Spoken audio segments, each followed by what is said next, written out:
how was your initial experience with the healthcare virtual assistant? I mean, because you're a little bit different now. Things are at BBC Global Services. I know that it's extremely smooth onboarding process. We have training manuals in place that can help people put things in place for their clinics.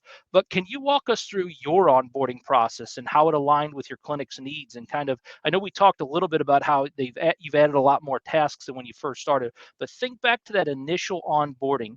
What was it like trying to work as a pioneer in the industry, adjust things, and onboard a virtual assistant?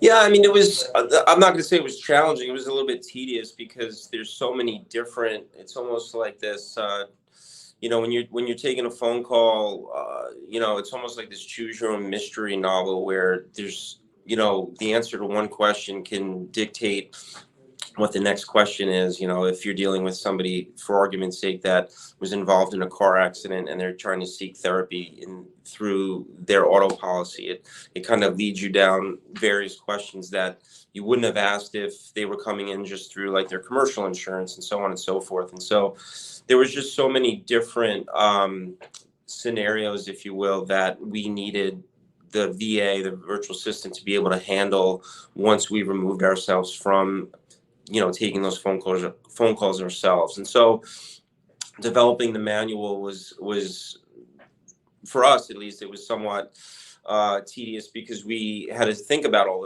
the scenarios that could occur. And then, all right, like, how do we want the VA to respond in all these scenarios? And so, that was somewhat challenging, but it was a one-time thing because those things don't change too often. So like once they're in place, it just kind of rolls. So it was somewhat tedious and time consuming to kind of put that manual together for us. But I think it was extremely helpful because the VA picked up on it right away.